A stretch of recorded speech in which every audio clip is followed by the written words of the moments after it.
తదుపరి దేవుడు ఆజ్ఞాపించినట్టుగా కెరూతు వాగు దగ్గరికి వెళ్ళి దాగుకో అన్నాడు. ధైర్యంలో నుంచి దాగుచోటుకు వెళ్ళాడు, దాక్కోవాల్సి వచ్చింది అనే పాఠాన్ని మనం విన్నాం. ధైర్యమే కాదు, దాగుకోవడం కూడా నేర్చుకోవాలి క్రైస్తవ జీవితం. సైన్యంలో శత్రువు ఎదురుపడినప్పుడు ఎదురుగా నిలబడి యుద్ధం ఆడే సమయం ఒకటి ఉంటుంది, దాపుకు వెళ్ళి యుద్ధం ఆడే సమయం ఒకటి ఉంటుంది. దాగుకోవడం కూడా ఒక యుద్ధంలో భాగమే. కాబట్టి మన జీవితాల్లో కూడా ఎప్పుడూ రొమ్ము విరిచి మనము ఎదిరించడానికి అజ్ఞానంగా పోరాటమే కాదు, కొన్నిసార్లు దాగుకోవాలి కూడా అన్న పాఠాన్ని మనం నేర్చుకుంటాం. దాగుకున్నాడు అన్న ఆ ప్రాంతం కెరూతు అనగా లోయ ప్రాంతం అని మనం చూస్తూ పర్వతానికి వెళ్ళాడు, తర్వాత లోయలోనికి వచ్చాడు. లోయ అనుభవాన్ని చూశాడు, లోయలో కాకుల అరుపులు చూశాడు. లోయలో ఆ కెరూతు వాగు దగ్గర ఆ వాగునే చూస్తూ బ్రతికాడు, వాగునే చూస్తూ, ఆ వాగు నీళ్లు త్రాగుతూ ఉండేను అని చూస్తూ చూస్తూ ఉండగా ఈ కరువు ఎక్కువైపోయింది. వర్షం లేదు కదా, రాను రాను ఆ వాగు ఏమైపోయింది, ఎండిపోయింది. అదే మాట ఇప్పుడు చదువుకుందాం, 7వ వచనం. కొంతకాలమైన తర్వాత దేశములో వర్షము లేక ఆ నీరు ఎండిపోయాను, నీరు ఎండిపోయింది. ఆధారం అనుకున్నటువంటి వాగు ఎండిపోయింది. ఈరోజు నీతో మాట్లాడుతున్నట్టు ఏది ఆధారమని బ్రతుకు ప్రారంభించావో ఆధారం పోయింది, ఆధారం ఎండిపోతుంది. జీవితంలో యవనం అనుకున్నటువంటి ఆధారము కరిగిపోతుంది. నా బలమే ఆధారం అనుకున్నావా, అది కరిగిపోతుంది ఒకనాటి. నా భార్యే నా భర్తే ఆధారం అనుకుంటావా, కరిగిపోతుంది.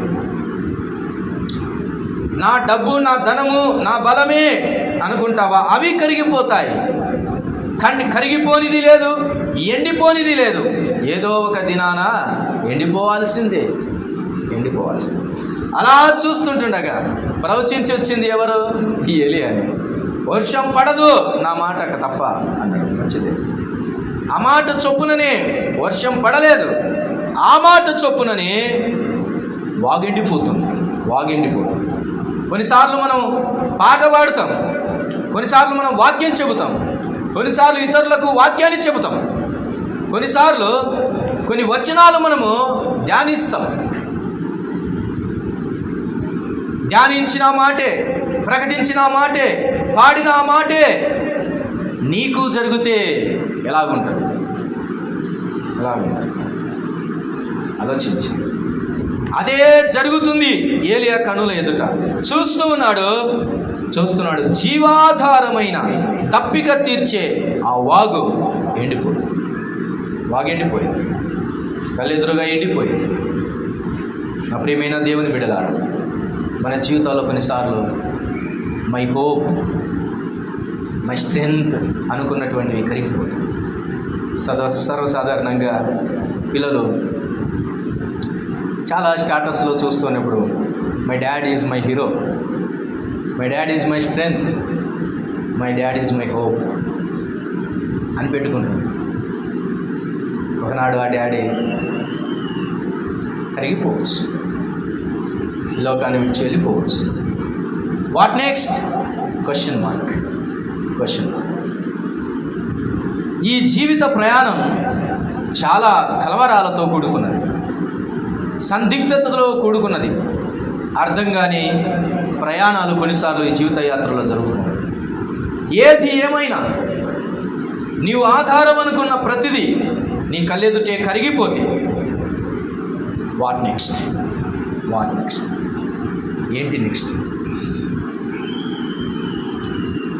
ప్రభునందు ప్రియులారా, గత కొన్ని రోజుల క్రితం, నెలల క్రితం తెలుగు ప్రపంచం మరి ప్రవీణ్ పగడాల గారు కళ్ళెదురుగానే లోకాన్ని విడిచిపెట్టిపోతే మిగిలిన తన భార్య ఏమాశించింది, ఏమనుకోయిందా, ఎలాగుండిందా? నా భర్త నా ధైర్యం అనుకున్న ఆ జీవితానికి అది లేకపోతే నెక్స్ట్ ఏంటి అని ఆలోచన. ఈ రోజుల్లో నీ జీవితంలో నీ ఆధారము, నీ ఎదుట ప్రవహిస్తున్న వాగు, నీ దప్పిక తీర్చేది ఏదో అది ఎండిపోతే ఏంటి నీ జీవితం? ఏంటి నీ జీవితం? అలాంటి పరిస్థితి ఏలియాకు కలిగింది. ప్రభునందు ప్రియులారా, గమనించండి. ఆ తదుపరి మాటను మనము జ్ఞాపకం చేసుకొని ముందుకు వెళ్దాం. అంతటా యెహోవా వాక్కు అతనికి ప్రత్యక్షమాయెను. అంతటా యెహోవా వాక్కు అతనికి ప్రత్యక్షమాయెను. ఎప్పుడైతే హోప్ వెళ్ళిపోతుందో, ఎప్పుడైతే కరిగిపోతుందో ఎదురున్నది, ఎప్పుడైతే ఎండిపోతుందో ఎదురున్న వాగు, యెహోవా వాక్కు ప్రత్యక్షమాయెను. ఏలియాకు ఎలా ఉంటుందో తెలుసా? ఎండిన ఎముకలు మరలా జీవము పొందినట్లుగా ఉన్నాయి. One word is there. అదేంటంటే యెహోవా వాక్కు ప్రత్యక్షమాయెను. దట్స్ ఇట్, అంతే.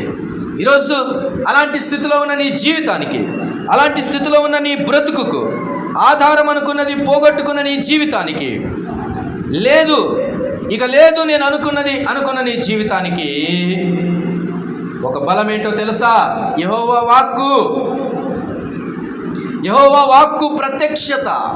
ఈరోజు ఆయన మాటలు ఇలా వింటున్నావు చూడు, ఇదే దేవుని వాక్య ప్రత్యక్షత నీ జీవితానికి. నీకు ఆన్సర్, నీ క్వశ్చన్కి ఆన్సర్, నీ కలవరానికి సమాధానం, నీ దిగ్భ్రాంతికి నిరీక్షణ. ఇదే యెహోవా వాక్కు ప్రత్యక్షమాయెను. చాలు, అది చాలు మన జీవితానికి. ఆయన వాక్కు చాలు. వాట్ నెక్స్ట్ అనే కంటే ముందు ఆయన వాక్కు ప్రత్యక్షమైంది. దట్స్ ఇట్, అంతే. అదే మన సమాధానం. ఆయన వాక్యమునుకున్న క్యారెక్టరిస్టిక్స్ మనకు తెలుసు, చాలాసార్లు ధ్యానించాం. అది పాల వంటిది, అది అగ్ని వంటిది, అది సుత్య వంటిది. దేవుని వాక్యము మనకు ఆహారం వంటిది, జీవాహారం వంటిది. నీ వాక్యమే నా పాదములకు దీపం అన్నాడు, నా త్రోవకు వెలుగు అన్నాడు. నీ వాక్యము నా జిహ్వకు మధురమైనది అన్నాడు. ఆయన వాక్కు నశించిన వారికి శక్తినిచ్చేది. ఆయన వాక్కు నిర్జీవులకు జీవం. మిగిలేది వాక్యమే, బ్రతికించేది వాక్యమే, తృప్తినిచ్చేది వాక్యమే, సమాధానం ఇచ్చేది వాక్యమే. అలాంటి వాక్యానికి ఎప్పుడు దురస్థలం కాకూడదు. యెహోవా వాక్కు అతనికి ప్రత్యక్షమాయెను. చాలు, అది చాలు మన జీవితానికి. You lost everything. నీ హీరో, నువ్వు అనుకున్నటువంటి ఆధారం, నీకున్న బలమైనటువంటి వారిని నువ్వు కోల్పోయావేమో. భయపడద్దు, నీకు ఆధారం క్రీస్తే. ఆయన వాక్యమే నీకు ఆధారం.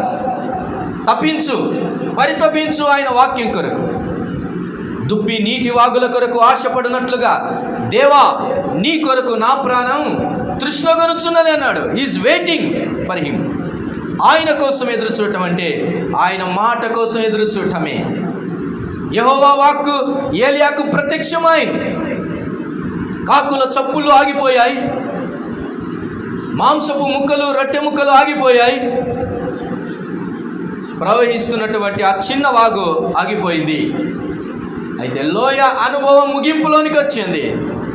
అప్పుడు యెహోవా వాక్కు ప్రత్యక్షమైంది.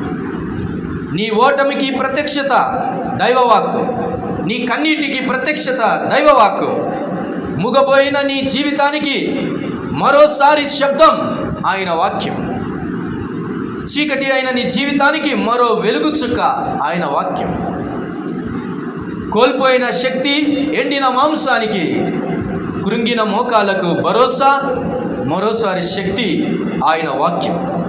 ఆయన వాక్య ప్రత్యక్షత నరులకు చాలా మంచిది. ఎందుకంటే అది చీకటి గల చోట్ల వెలిగించినదై ఉన్నది అని చూస్తూ ఉంది. ఎక్కడైతే నిర్జీవమైందో అక్కడంతా అది ప్రవహిస్తూ ఉంది. ఎండిన భూమిలో అది తడుపుతూ వెళుతూ ఉంది. ఈరోజు నాకు ఆ మాట చాలా నచ్చింది. వాగు ఎండెను అన్న తర్వాతనే యెహోవా వాక్కు ప్రత్యక్షమాయనని చూస్తాం. వాగు ఎండని భయపడద్దు, వాక్కు ప్రత్యక్షత ఆయన, అది చాలు మన జీవితానికి. భరోసా. ఈరోజు దేవుని వాక్యం నేను ఆదరిస్తూ బలపరుస్తుంది. మరోసారి నిరీక్షణ కలిగి నడుం బిగించు. మరోసారి ధైర్యం కలిగి గుండెకు ధైర్యం చెప్పుకొని లేచి నిలవబడు. అక్కడే కూర్చున్న ఏలియాకు, వాగుని చూస్తూ బ్రతుకుతున్న ఏలియాకు, నిరీక్షణ మిగిలించిన వాగు ఎదుట కూర్చున్న ఆయన జీవితానికి ఆకాశమందున్న దేవుని వాక్కు ప్రత్యక్షత ఎంత ఊరట. ఇది ఊరట. ఈ మాట మన జీవితానికి ఈ దినము పాఠం. అతనికి ప్రత్యక్షమై ఇలాగూ సెలవిచ్చాను. చూడండి, నీవు సీదోను పట్టణ సంబంధమైన సారేపతు అను ఊరికి పోయి అచ్చట ఉండుము. నిన్ను పోషించుటకు అచ్చటనున్న ఒక విధవరాలికి నేను సెలవిచ్చి తిని. 4వ వచనంలో ఇంతకుముందు ఎవరికి సెలవిచ్చాడు? పోషించడానికి. చూడండి, ఆ వాగు నీరు నీవు తాగుదువు, అచ్చటికి నీకు ఆహారము తెచ్చునట్లు నేను కాకోలములకు ఆజ్ఞాపించి. వాగు దగ్గరికి వెళ్ళడానికి, భోజనం పెట్టడానికి కాకులకు ఆజ్ఞాపించాడు. ఇప్పుడు మరలా పోషణ ఆధారం కొరకు ఎవరికి సెలవిచ్చాడంట? ముందుగానే ఎవరిని ప్రిపేర్ చేసి పెట్టాడంట? విధవరాలు. ఏదో సామెత చెప్పినట్టు ఆమెకే పరిస్థితి అలాగుంది. అసలు ఆమె పేరు లేదు, కానీ అసలు ఆమె ఎవరని రాయబడింది? విధవరాలు.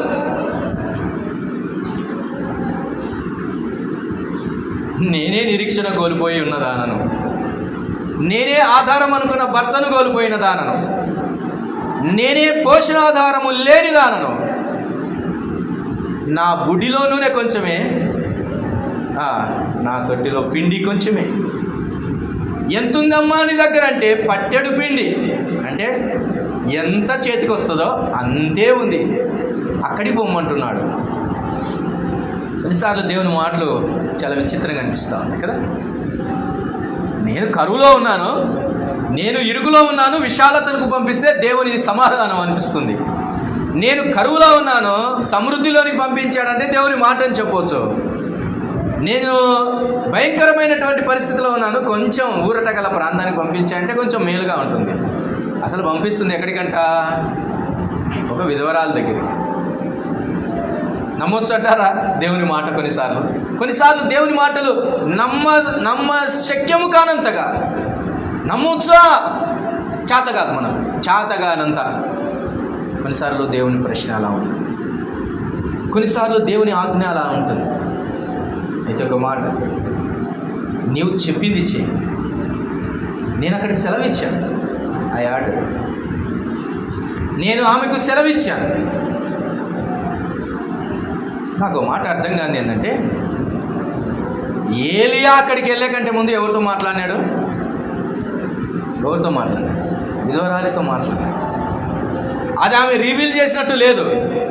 ఈ వర్షన్ ఒకసారి ఆలోచించాలి. కెరీతు వాగు దగ్గరికి పోకముందు ఎవరికి ఆజ్ఞాపించాడు? కాకులకు ఆజ్ఞాపించాడు. నోరు మూసుకొని తెచ్చిచ్చాడు. కాకులు మాటినాయి. ఎవరు మాటినారు? కాకులు మాటినాయి. ముందే ఆజ్ఞాపించాడు, నువ్వు అక్కడికి వెళ్ళు, నేను ఆజ్ఞాపించుదును అన్నాడా? ఏమన్నాడు? ఆజ్ఞాపించి తిని అన్నాడా? నేను కాకోలములకు ఆజ్ఞాపించి తిని. ముందే ఆజ్ఞ వెళ్ళింది అక్కడికి. నువ్వు పోకముందే అక్కడ బస్సు రెడీగా ఉంటుంది, నువ్వు వెళ్ళకముందే అక్కడ పికప్ చేసుకోవడానికి రెడీగా ఉంటారు అని చెప్తే ఎంత బాగుంటుందో. అలా రెడీగా ఉంటే మన కోసం ఎంత బాగుంటుందో కదా. అయితే కాకులకు ఆజ్ఞాపించాడంట ముందే, ఓ కాకులారా, ఇదిగో ఫలానా కెరీతు వాగు దగ్గరికి వెళ్ళండి, అక్కడ నా దాసుడు వస్తాడు, మీరు అక్కడికి మాంసం తీసుకెళ్ళండి, రొట్టె తీసుకెళ్ళండి అని ముందే ఆజ్ఞాపించాడు. కాకులకు ఆజ్ఞాపించాడు. అది అసాధ్యమైన కార్యమే, అయినా సాధ్యమైంది. వెళ్ళాడు, వాగు దగ్గర కూర్చున్నాడు, కావలసినంత ఆహారాన్ని కాకు తీసుకొచ్చాడు. ఇక్కడ కూడా సారేపతు స్త్రీకి, ఆ విధవరాలికి నేను సెలవిచ్చి తిని అంటే ఏలియాకు ప్రత్యక్షంగా మునిపే ఎవరికి ప్రత్యక్షమై చెప్పాడు? విధవరాలికి చెప్పాడు. అయితే ఈ విధవరాలు స్పందించిందా? ఎలా స్పందించింది అనే విషయాన్ని ఆలోచన చేద్దాం. చూడండి ఎలా స్పందించింది. అందుకు అతడు లేచి సారేపత్తునకు పోయి పట్టణపు గవిని యొద్దకు 10వ వచనం రాగా ఒక విధవరాలు అచ్చట కట్టెలు ఏరుచుండుట చూచి ఆమెను పిలిచి, త్రాగుటకై పాత్రతో కొంచెం నీళ్లు నాకు తీసుకుని రమ్మని వేడుకొనెను. ఆమె నీళ్లు తేబోచుండగా అతడు ఆమెను మరలా పిలిచి, నాకు ఒక రొట్టె ముక్కను నీ చేతిలో తీసుకొని రమ్మని చెప్పాను. ఫస్ట్ ఆర్డర్ ఏంటిది? గివ్ మీ సమ్ వాటర్ అన్నాడు. నీళ్ళే కదా ఉన్నాయిలే అని చెప్పి ఏం చేసింది? ఆమె తీసుకురావడానికి వెళ్ళింది. నీళ్ళే కదా తీసుకొని వస్తా, ఇక్కడే ఉండు అని చెప్పి వెళ్తున్న ఆమెకు మరో ప్రశ్న. ఏంటది? అమ్మ ఆగు, అదే చేతితో, నీ చేతితో నాకొక రొట్టె చేసుకుంటా, అంతే. రొట్టె ముక్కను నీ చేతిలో తీసుకొని రమ్మని చెప్పాను. కాకులకు ఆజ్ఞాపించిన దేవుడు తిరిగి కాకులు ఏమన్నా అన్నాయా? ఆయనకు రోజు మాంసం ఎక్కడి నుంచి తీసుకురావాలా? రెండోది, ఆ మాంసం దొరికితే మేము తినకుండా ఆయనకి ఎట్లు ఇవ్వాలా? ఎలా తీసుకొని వెళ్ళాలి అని కాకులు అడిగాయా? ఇప్పుడు చూడండి ఈమె బాధ చూడండి. 12వ వచనం. అందుకామె, నీ దేవుడైన యెహోవా జీవము తోడు, తొట్టిలో పట్టెడు పిండియు బుడిలో కొంచెము నూనెయు నా యొద్దనున్నవే గాని అప్పమొకటైనా లేదు. మేము చావక ముందు నేను ఇంటికి పోయి వాటిని నాకును నా బిడ్డకును సిద్ధము చేసుకొనవలెనని కొన్ని పుల్లలు ఏరుటకై వచ్చి తిన్నా నేను. ప్రభునందు ప్రియులారా, దేవుని సెలవు పొందినప్పటికీ మానవులమైన మనకున్న భీతి, భయం చూడండి. ఏమ్మా కొంచెం రొట్టె తీసుకురమ్మా నీళ్ళతో పాటు అని అంటే, రొట్టె ముక్క లేదు అసలు నా కాడ. ఏదైనా ఉందంటే కొంచెం పిండి ఉంది, కొంచెం నూనె ఉంది. ఇంటికి వెళ్ళి వాటిని చేసుకొని చావక ముందు మేము వాటిని చేసుకొని తినాలని మేము అనుకున్నాం. నా తిన తర్వాత మాకు సావే, ఇంకేం లేదు. There is no hope, nothing is there to live. బ్రతకడానికి ఇంకేం లేదు, అదే లాస్ట్. కాబట్టి కట్టె పుల్లలు ఏరుకోవడానికి వచ్చాను. ఒక 2 పుల్లలు తీసుకొని పోయి ఆ వంట చేసుకొని ఆ రొట్టె ముక్క తిని ఇక తర్వాత ఏముండదు కాబట్టి సావే గతి కాబట్టి అందుకు వచ్చామని చెప్తుంది. చావు కేకలు, చావు ఆన్సర్ ఇస్తుంది. నేను ధ్యానం చేశాను ఈ విషయం గురించి. ధ్యానం చేసినప్పుడు ఆమె విశ్వాసం ఎంత బయలుపరుస్తుందో చూద్దామని. నీవు వెళ్ళక మునిపే నేను ఆల్రెడీ సారేపత్తులో ఉన్న ఆ విధవరాలికి సెలవిచ్చి ఉన్నాను. వినిందా లేదా? ప్రత్యక్షమైంది. ఆ మాటలు ఇక రాయబడలేదు కానీ ఇట్స్ ట్రూ. దేవుడు మాట చెప్పాడంటే కరెక్ట్. ఏ రూపంలోనో ప్రత్యక్షమయ్యాడో చెప్పాడు. ఏలియా అనే వ్యక్తి వస్తాడు, నువ్వు అతనికి భోజనం చేయాల్సి పెట్టాలి. ఆమె ఏమనుకుంది? ఏమడుగుతాడోలే, అడిగిన దాన్ని బట్టి పెడదాం అనుకుందేమో. నీళ్ళు అడిగాడు, అమ్మయ్య అనుకుంది. నీళ్ళే కదా ఇద్దామనుకుంది. కానీ ఏమడిగాడు? రొట్టె అడిగాడు. ప్రశ్న ప్రారంభం. దేవునికి ఇచ్చుటలో సామాన్యమైన ఇచ్చుట నీళ్ళ వంటిదైతే ఇవ్వడానికి నీవు సిద్ధమే, కానీ రొట్టె వంటి కాస్ట్లీ థింగ్ ఇవ్వడానికి సిద్ధమేనా? ఆల్రెడీ దేవుడు నీకు సెలవు ఇచ్చాడు, ఇవ్వమని. ఆల్రెడీ దేవుడు నీతో మాట్లాడాడు, ఇవ్వమని. Why not you are ready to give? That is a ప్రశ్న. అది ప్రశ్న. That is a question. What's your answer? విశ్వాసము కలిగి ఉంటే ఓకే, ఇచ్చేస్తాను. ఏలియాకి ఇవ్వడానికి లేదా? చేస్తే ఒక రొట్టె కాదా? అవుతుంది. ఇద్దరం తినాలి అంటే కనీసం 2 రొట్టెలు అవుతాయి. ఆ పిండితో 2 రొట్టెలు అవుతాయేమో. చిన్నవి చేసుకుంటే పెద్దవి చేసుకుంటే మొత్తానికి 2 రొట్టెలు అవుతాయేమో. ఆయనకి ఇవ్వడానికైతే ఛాన్స్ ఉంది, కానీ ఏమంటుంది? మాకు అని అంటుంది. మాకు. ప్రభునందు ప్రియులారా, ఈ మాటలు వింటుండగా నీ జీవితంలో కొన్ని అద్భుతమైన కార్యాలు, కొన్ని ఆశ్చర్యమైన కార్యాలు ఆగిపోవటానికి కారణం ఏంటో తెలుసా? యు ఆర్ లుకింగ్ అంటూ యువర్ సెల్ఫ్. నీకు నీవే చూసుకుంటున్నావు. ఇది నాకు, నా మట్టుకు, నాకు అని ఆలోచిస్తున్నావు. అది నీ దారిద్ర్యతకు కారణం. అది వదిలే. ఈరోజు మొదట నీతో మాట్లాడిన దేవుడే మరలో రెండవ మాటగా మాట్లాడుతున్నాడు. ఇది ఆజ్ఞ, ఇది ఆజ్ఞ. ఏంటిదది?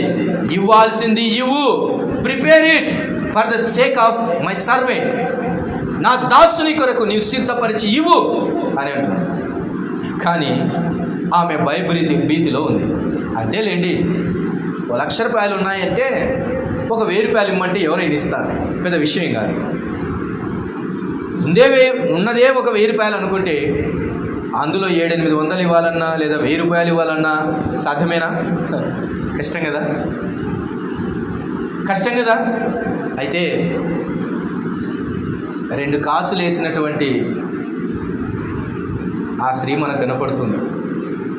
ప్రభు అన్నాడు, ఆమె జీవనమంతా వేసింది, టోటల్ లైఫ్ ఇచ్చేసింది.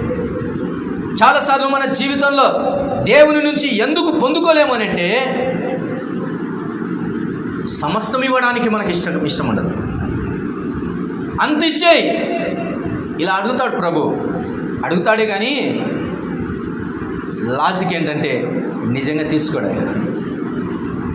అబ్రాహ్మ, నీకు కలిగిన ఏకైక కుమారుని నాకు ఇవ్వు, ఓన్లీ వన్. ఇంకేదైనా ఉందంటే అది ఇస్మాయిల్, కానీ వాగ్దాన పుత్రుడు ఒకడే, ఇస్సాకు. ఆ ఒక్కడైనా కుమారుని నాకి అని అంటే అమ్మో చాలా కష్టం కదా. నాకు ఇస్తే నీకు ఇస్తాను అన్నాడే కానీ తీసుకోలేదు ప్రభు. కానీ ఆ మధ్యలో విశ్వాస క్రియ జరగాలి. ఇచ్చుటకు వెళ్ళాడు, సిద్ధపరిచాడు, ఖడ్గం ఎత్తాడు, బలిపీఠం సిద్ధపరిచాడు. బట్ ఆగు, అది చాలు నాకు. ఆ ప్రిపరేషన్ చాలు, ఆ త్యాగం చాలు, ఆ తెగింపు చాలు, ఆ విశ్వాసం చాలు. Good, that's it. కనీసం ఆమె సరేనయ్యా నువ్వేం చేస్తుంది కానీ మొదట నీకైతే అప్పం తీసుకొని వస్తాను, 1 రొట్టె తీసుకొని వస్తాను నేనైతే అని వెళ్ళాల్సింది. అలా వెళ్ళలేదు. అన్నాను కూడా ప్రశ్నించాడు. అన్నానే మొక్కుకుంది, నువ్విస్తే నీ కుమారుని నీకే ఇస్తానని. అనుకున్నట్టుగానే ఆ చిన్న బిడ్డను తీసుకొని వచ్చి యెహోవా మందిరములో వదిలిపెట్టింది. అందుకు బదులుగా తిరిగి సంతానం ఇచ్చాడు దేవుడు. అది గొప్ప విషయం. ఇచ్చి చూడాలి ఆయన మనము ఆయనను ఇచ్చి ఆయనను శోధించుడి అని మనం ఇచ్చామంటే ఇక ఆన్సర్ ఎవరిది? ఇక దేవుంది, మనది కాదు. ఇక ఆన్సర్ ఇక ఆయిందే ప్రశ్న, ఇక ఆయిందే సమాధానం. మనము ఆయన చేయమని చెప్పిన కార్యం మనం చేస్తే ఇక చేయాల్సింది ఆయన్నే. అలాంటిది ఇక మన పనే మనం చేయకపోతే ఆయన నుంచి ఆన్సర్ ఎలా వస్తుంది? Do your work first, what lord commanded you. ఆయన నిన్ను ఏం ఆజ్ఞాపించాడు అది చేయి మొదట. అది చేయకుండా ఎన్ని చేసినా నీ జీవితంలో విజయం ఉండదు, ఎన్ని చేసినా నీ జీవితంలో ఫలభరితం ఉండదు, ఎన్ని చేసినా నీ జీవితంలో రిజల్ట్ ఉండదు, ఎన్ని చేసినా నీ జీవితంలో ఆన్సర్ ఉండదు. ఆయన చెప్పింది మొదట చేయి, ఆ తర్వాత చూడు అద్భుతమైన కార్యాన్ని చూస్తుంది. ఆమెలో అవిశ్వాసం కలిగింది. దాని రిజల్ట్ ఏంటో ఒకసారి చూపిస్తాను చూడండి. ఒక మాటను 18వ వచనం, మొదటి రాజుల గ్రంథం 17వ అధ్యాయం 17వ వచనం. అటు తర్వాత ఆ ఇంటి యజమానురాలైన ఆమె కుమారుడు రోగి అయి ప్రాణము నిలువజాలనంత వ్యాధి గలవాడాయను. ఆమె ఏలియాతో, దైవజనుడా, నా ఇద్దకు నువ్వు రానిమిత్తమేమిటి? నా పాపమును నాకు జ్ఞాపకము చేసి నా కుమారుని చంపుటకై నా ఇద్దకు వచ్చిదివా అని మనవి చేయగా ప్రభునందు ప్రియులారా వింటున్నారా? వాట్ ఈస్ ద రిజల్ట్ ఏంటి? ఆమె చూపించిన అవిశ్వాసం. ప్రభు ముందే సెలవిచ్చినప్పటికీ మాట వినక ఆమె చూపించిన ఆ అవిశ్వాసం ఏమైంది? తన కుమారుని మరణానికి కారణమైంది.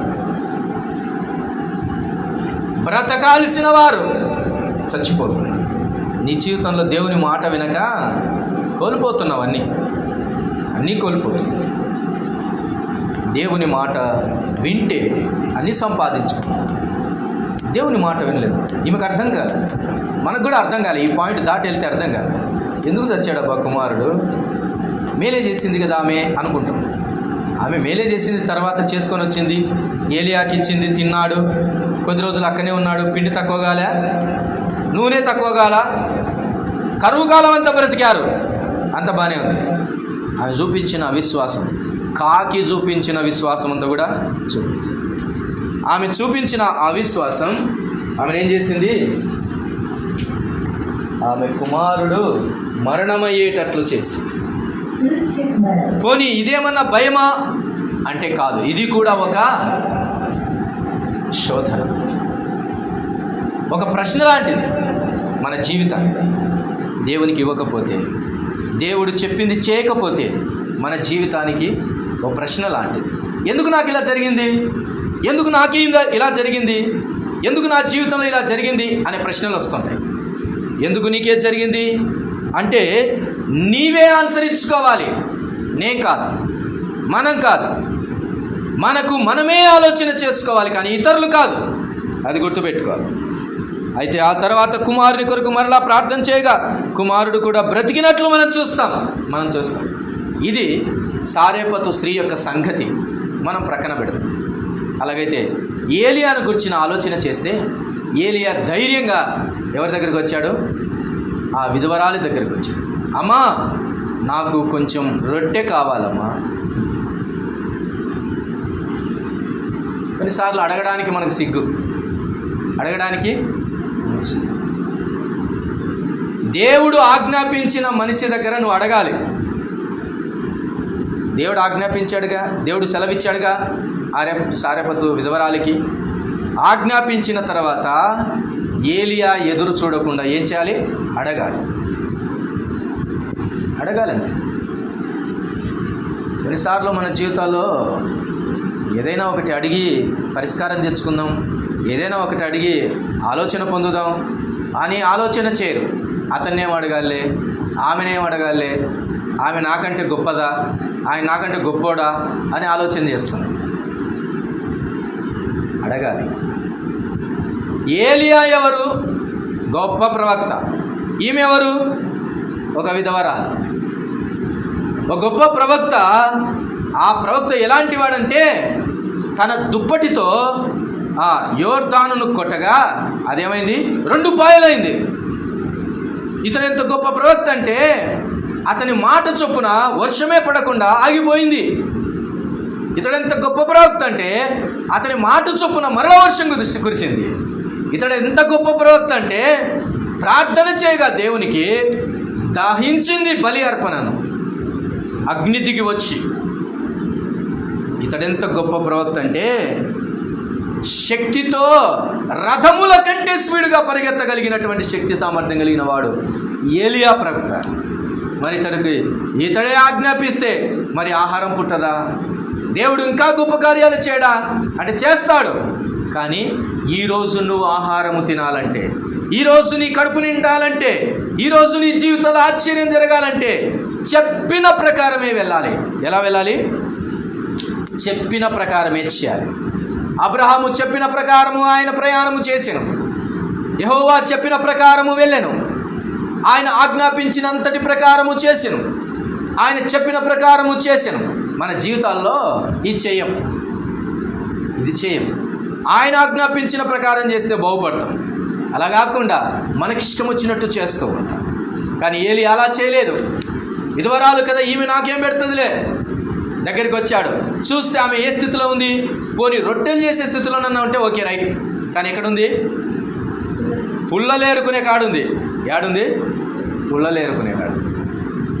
ఇలా అందాం. ఉదాహరణకు ఒక ఆయన దగ్గరికి వెళ్ళు, నీకు 1,00,000 రూపాయలు ఇస్తాడు అని అను.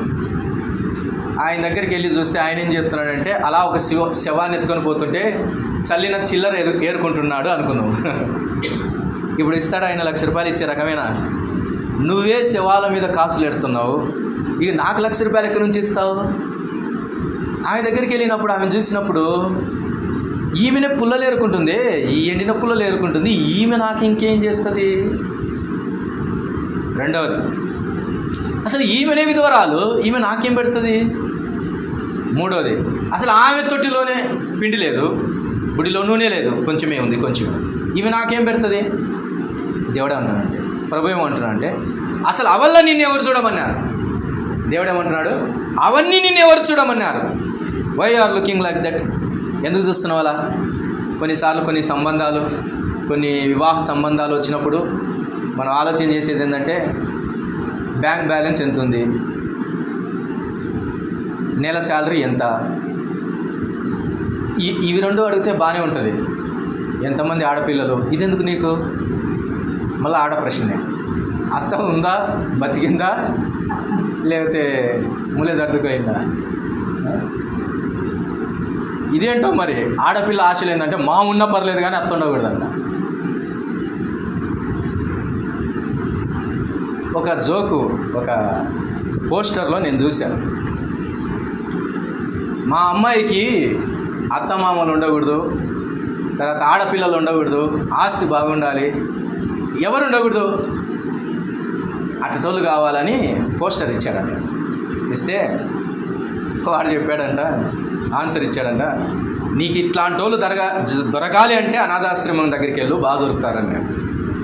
ఎక్కడికి వెళ్ళమన్నాడు? అనాథాశ్రమం దగ్గరికి వెళ్ళు, ఆడ బాగా దొరుకుతారు నీకు. ఎందుకని? అమ్మ ఉండడు, నాయన ఉండరు, వాళ్ళని చేసుకోఅయితే అనాథలు కావాలి. కాబట్టి ఇవన్నీ నిన్ను చూడమని దేవుడు చెప్పలేదు. వాటన్నిటిని చూడవద్దు. చుట్టూన్న పరిస్థితులు, వాటన్నిటిని నువ్వు చూడవద్దు. నువ్వు వెళ్ళి అడుగు అంతే. ఆమె దగ్గరికి వెళ్ళాడు, అమ్మా నీవు నాకు రొట్టె తీసుకొని రా అన్నాడు. సిద్ధం చేసుకొని రావాలని కొన్ని పుల్లలు ఏరుకొంచున్న ఆమెతో అన్నటువంటి ఏలియా. అయితే ఆమె ఆన్సర్ ఇచ్చింది. ఆన్సర్ ఇచ్చిన తర్వాత ఏలియా ఏమనుకోవాలి?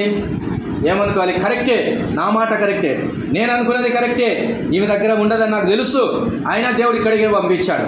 కొన్నిసార్లు మన జీవితాల్లో నేను అనుకున్నాను ప్రభువా, నాకు ఇక్కడ వద్దు అంటే ఇక్కడికే పంపించావు, ఇక్కడ ఇలాంటి పరిస్థితులు వస్తాయని నాకు తెలుసు. ఆమె ఏమంటుంది? మాకే లేదంటుంది, నాకు సిగ్గే లేదు అడగనీకే అని అనుకోవచ్చు కదా ఏలియా. నాకు కొంచెం కూడా సిగ్గు లేదు, అసలు ఆమె దగ్గర ఉండదని నాకు తెలుసు. ఆమె విధవరాలు, ఆమె దగ్గర ఏం లేదు, పుల్లలేరుకునేది, ఆమె దగ్గర ఏముంటుందండి? దేవుడేమో అడగమని చెప్పా, అడిగితే లేదని చెప్పింది, ఉన్న సిగ్గుపోయింది. ఇలా అంటుంటారు కదా, పోయినాను ఆశతో ఏమీ దొరకలే, నా చెప్పుతో నేను కొట్టుకొని బయటకు వచ్చానని అంటుంటారు. అలాంటి సిచ్యువేషన్. కానీ ఏలియా ఏమంటున్నాడంటే చూడండి, ప్రభునందు ప్రియులారా, ఏలియా అలా వెనుదిరగలేదు, వెనక స్టెప్ వేయలేదు.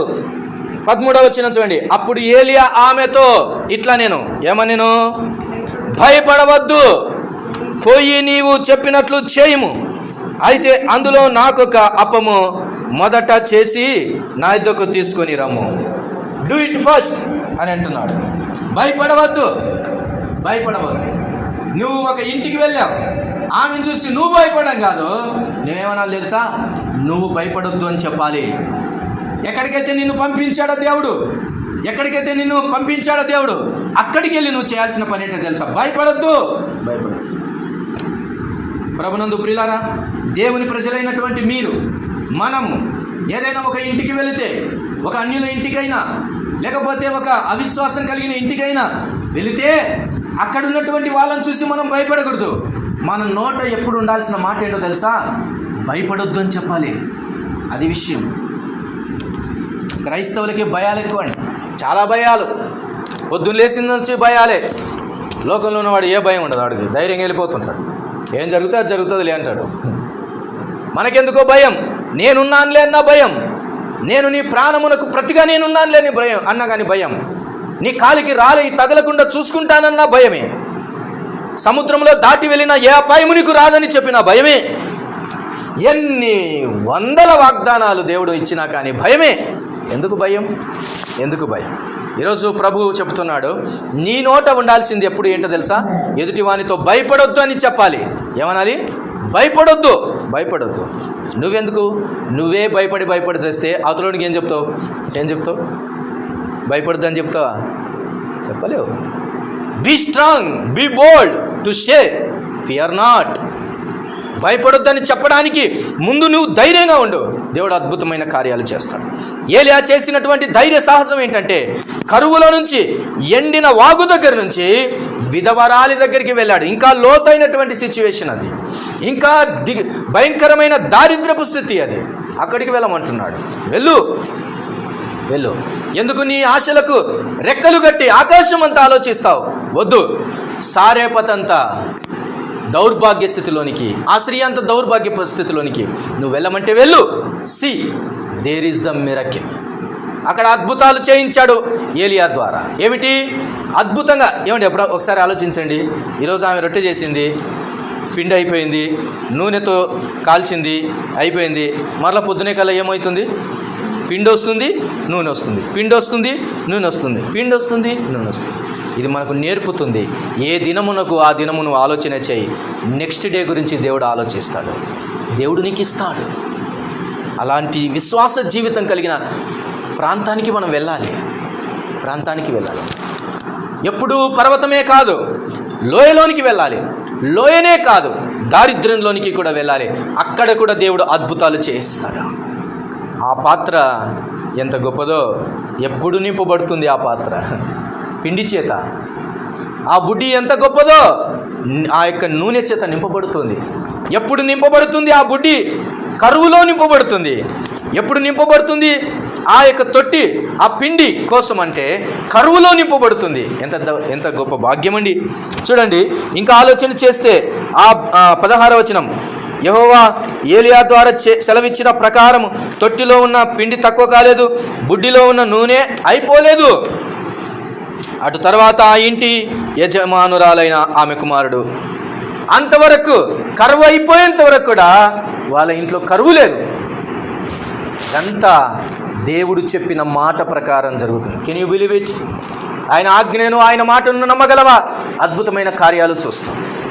ఎండినటువంటి వాగైనా భయపడవద్దు, అయిపోతున్నటువంటి పిండి కలిగిన తొట్టి అయినా నువ్వు చూసి భయపడవద్దు, నీ నూనె అయిపోతుందని భయపడవద్దు, నీ జీవితంలో ఇది తరిగిపోతుందని ఎన్నడూ భయపడవద్దు.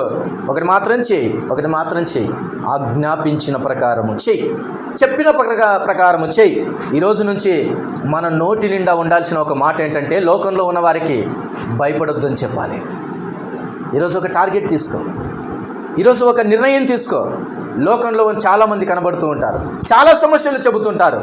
విను, చెవులారా విను, హృదయమారా స్వీకరించు. ఒక మాట చెప్పు, భయపడొద్దు. ఇలాంటి స్థితిలో ఉన్నప్పుడు నన్ను పోషించింది దేవుడు, నిన్ను కూడా పోషిస్తాడు. అంతే, ఇంకేం చెప్పకు. ఇలాంటి స్థితిలో నేనుంటే నన్ను పోషించిన దేవుడు నిన్ను పోషిస్తాడు, నన్ను కాపాడిన దేవుడు నిన్ను కాపాడుతాడు, నన్ను బలపరిచిన దేవుడు నిన్ను బలపరుస్తాడు. ఎవరికి చెప్పాలి మాటలు? క్రైస్తవులకు కాదు, బాగున్నోళ్ళకు కాదు. ఎవరికి చెప్పాలి? లోకంలో ఉన్నటువంటి కరువులో ఉన్నవారికి, దారిద్రపు స్థితిలో ఉన్నవారికి, కృంగిన వారికి, చెడిన వారికి, నిరాశ నిస్పృహలో ఉన్నవారికి ఈ మాట ఊరట. ఇంతవరకు చెప్పేది కాదు, ఇప్పుడు దేవుడు చెప్పాడు కాబట్టి చెప్పు, అద్భుతమైన కార్యాలు చూస్తాం. ఇప్పుడు దేవుడు చెప్పాడు కాబట్టి చెప్పు, చెప్పమన్నప్పుడు చెప్పాలా, అద్భుత కార్యాలు చూస్తాం. చెప్పమన్నాడు, చెప్పాడు, భయపడొద్దమ్మా అన్నాడు. భయపడకుండా ఆమె ఒక స్టెప్ ముందుకేసింది. అద్భుతము ఆమె తొట్టిలో చూసింది, అద్భుతము ఆమె బుడ్డిలో చూసింది. మాత్రమే కాకుండా ఆమె కుమారుడు చనిపోయాడు. చనిపోయినప్పుడు ఆమె అన్నది, నా పాపము నాకు గుర్తు చేసావా అన్నాడు. ఏమంటే ఏలియా ఇంటిని దర్శించడం ఎంత మేలైందండి. పాపము కూడా గుర్తు చేయించాడంట దేవుడు. గుర్తు చేయించి పశ్చాత్తాపపడింది ఆమె. ఏం పాపం ఉందో మనకు తెలియదు, కానీ అవిశ్వాసమే గొప్ప పాపం అన్నాడు ఒక భక్తుడు. The greatest sin in the world is faithless life. అంతే, విశ్వాసము లేని జీవితమే గొప్ప పాపం అన్నాడు. ఆమె కనపరిచిన ఆ అవిశ్వాసపు మాటలేనేమో ఆమె కుమారుని చంపేసి. అందుకనే నా పాపం, అందుకనే 18వ వచనం చూడండి. ఆమె ఏలియాతో, దైవజనుడా, నా యుద్ధకు నీవు రానివంతమేమి? నా పాపమును నాకు జ్ఞాపకము చేసి నా కుమారుని చంపుటకై నా యుద్ధకు వచ్చితివా అని అడిగింది. కానీ ఏలియా భయపడకు, ఏమాత్రం కూడా జడియక, ఏంది ఇంత కార్యం చేసింది, ఏంది ఇంత పని అయిపోయిందండి. కొన్నిసార్లు మనం ఆలోచిస్తుంటాం, అదేంటి నా వల్ల ఇంత జరిగింది ఏంటి? ఎందుకు జరుగుతుంది? నీ వల్ల అని ఎందుకు అనుకుంటున్నావు? నువ్వు కరెక్ట్గా ఉంటే నీ వల్ల ఏం జరగదు. ఏలియా ఇలా అనుకోవచ్చుగా, కొన్నిసార్లు అనుకుంటుంటాం కదా. లోకంలో చాలామంది ఇలా అనుకుంటారులేండి. ఎందుకు? అమ్మో నా వల్లనే జరిగిందేమో, వాళ్ళ ఇంటికి పోయినందుకు ఇలాంటి కార్యం జరిగింది, నా వల్లే జరిగిందేమో. మా ఇంటికి వచ్చినందుకు ఇట్లా జరిగిందేమో, నా వల్లే జరిగిందేమో. ఈ బాధలు ఎందుకు నీకు? ఆయన ఎవరిని బట్టో ఎవరిని శిక్షించడు, ఎవరిని బట్టి వారినే శిక్షిస్తాడు. ఆమె కనపరిచిన అవిశ్వాసమే. ఆమె తన నోరార చెప్పుకుంటుంది ఏమని? నా పాపమును జ్ఞాపకము చేస్తున్నావా? దానికి ప్రతిగా ఇలాంటి శిక్షించడానికి వచ్చావా అన్నాడు. ఆమె పాపము జ్ఞాపకం వచ్చింది, అందుకని పశ్చాత్తాపపడింది. దేవుని మహిమకరంగా, దేవునికి మహిమ కలుగునుగాక. అద్భుతమైన కార్యం ఏం జరిగిందంటే, ఆ చిన్నవాని మీద 21వ వచనం, ముమ్మారు తాను పారచాచుకొని, యెహోవా నా దేవా, నా మొర ఆలకించి చిన్నవానికి ప్రాణం మరలా రానిమ్మని యెహోవాకు ప్రార్థింపగా, యెహోవా ఏలియా చేసిన ప్రార్థన ఆలకించి ఆ చిన్నవానికి ప్రాణము మరలా రానిచ్చినప్పుడు వాడు బ్రతికేను. మరణములో నుంచి జీవంలోనికి దాటించిన అనుభవం ఆ కుటుంబంలో కనబడుతుంది. అద్భుతమైన కార్యాన్ని మరలా చూస్తుంది. పిండి నూనె అయిపోని అద్భుతాన్ని చూసింది. మరణించిన వాడు తిరిగి లేస్తాడన్న సంగతి అద్భుతాన్ని కూడా ఆమె చూసింది. ఏలియా ఆ కుటుంబాన్ని దర్శించడం వల్ల 2 అద్భుతాలు జరిగాయి. ఈరోజు నీ జీవితంలో కూడా దైవజనులను నీ ఇంటికి ఆహ్వానించు, దర్శింపనిమ్ము. యెహోవా వాక్కుకు తలుపులు తెరువుము, దేవుని కార్యాలకు తలుపు తెరువుము. దేవుడు అద్భుతమైన కార్యాలు చేయడానికి సిద్ధపడి ఉన్నాడు. అంతేకాని రిజెక్ట్ చేయకు. పుల్లల దగ్గరనే ఆ మాటలు చెప్పి ఆయనను పంపియొద్దు, ఏలియాను పంపియొద్దు. అమ్మా, నీ మాటలు చెప్పి ఏలియాను పంపియొద్దమ్మా. నాకే లేదు, నా కుమారునికే లేదని చావు మాటలు చెప్పి ఏలియాను పంపించొద్దు. ఎందుకంటే బ్రతుకు కార్యాలు చూస్తావు నువ్వు తర్వాత. చావు మాటలు చెప్పి నేను నా కుమారుడు చస్తామేమో అన్నట్టుగా చావు మాటలు చెప్పి పంపించొద్దు. ఆహ్వానిస్తే బ్రతుకు చూస్తావు. ఏ బ్రతుకు చూసింది? కరువులో బ్రతుకు చూసింది, చచ్చినా బ్రతుకును చూసింది, బ్రతికిస్తాడన్న దేవుని కార్యాలు చూసింది. అద్భుతమైన కార్యాలు నీ జీవితంలో, ఆశ్చర్యమైన కార్యాలు నీ జీవితంలో జరగాలి అంటే నీవు తీసుకోవాల్సిన one and only greatest step ఏంటంటే, నీ కరువులో కూడా దేవుడు ఆజ్ఞాపించిన ప్రకారముగా పెట్టిన ఎడల దేవుడు ఆశ్చర్యమైన కార్యాలు నీ జీవితంలో జరిగిస్తాడు. ఏలియాను మనం చూసినట్లయితే, ప్రభునందు ప్రియులారా, ఈ మాటలు వింటుండగా ఏలియా యొక్క స్టెప్పు, ఏలియా విశ్వాసం ఎంత గొప్పదండి. ఎండిన వాగు దగ్గర నుంచి దారిద్ర్యపు నగరులోనికి అడుగు పెడుతూ ఉన్నాడు. దట్టు ఆ విధవరాలి దగ్గరికి వెళుతూ ఉన్నాడు. అక్కడేం దొరుకుతుంది? దొరకదని ఎక్స్పెక్టేషన్ చేయలేదు, ఓవర్ ఎక్స్పెక్టేషన్స్ అస్సలు చేయలేదు, తన క్యాల్కులేషన్స్ తాను చేసుకోలేదు, దేవుని మీద ఆధారపడ్డాడు. అంతే, విధవరాలి దగ్గర కూడా గొప్ప సంగతులు చూశాడు, కడుపు నింపుకున్నాడు. ఆశ్చర్యమైన కార్యాన్ని దేవుడు జరిగించాడు.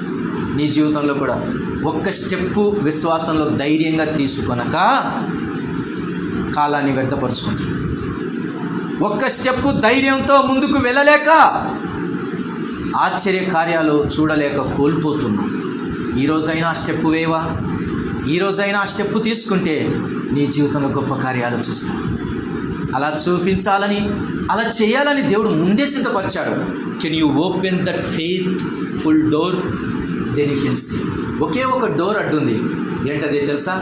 విశ్వాసం అనే డోరు. దాన్ని ఓపెన్ చేస్తే ఆశ్చర్య కార్యాలనే ధననిధిని నువ్వు చూస్తావు. అట్టి కృప దేవుడు మనకు అనుగ్రహించును గాక. తలలు వంచండి, ప్రార్థన చేసి. అందరూ తలలు వంచండి.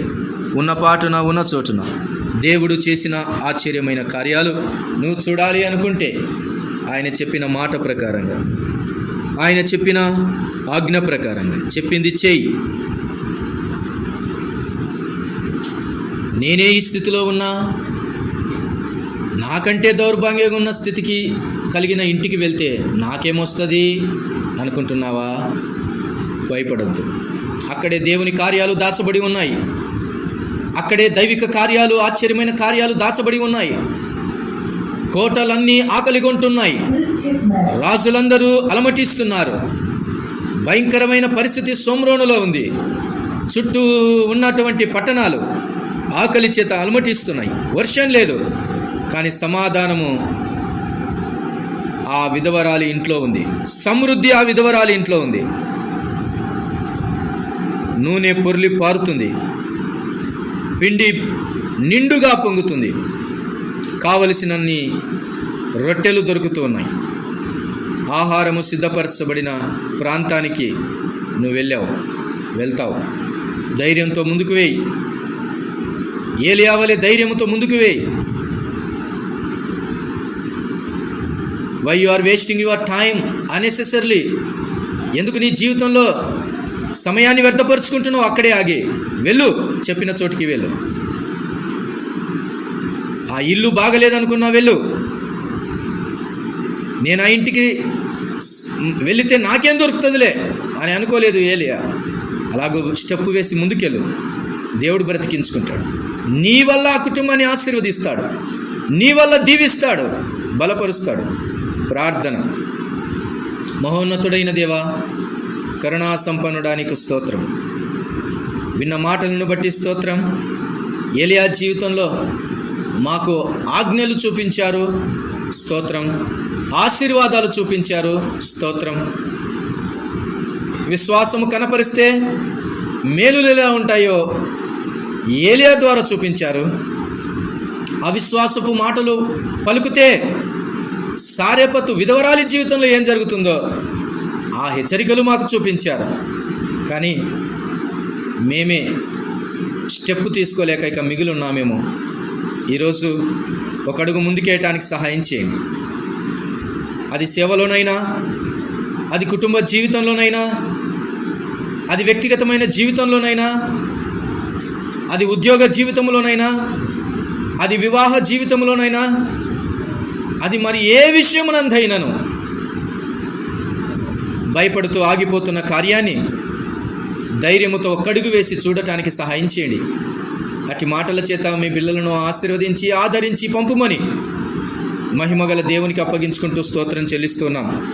ఉదయకాల సమయమందు ఈ మాటల చేత మమ్మల్ని ప్రశ్నించి ఆదరించినందుకు కూడా స్తోత్రాలు చెల్లిస్తూ ప్రభువును రక్షకుడైన యేసుక్రీస్తు వారి పరిశుద్ధమైన శ్రేష్టమైన నామమున స్తోత్రములు చెల్లించి ప్రార్థించి వేడుకొని పొంది ఉన్నాము తండ్రి. ఆమేన్.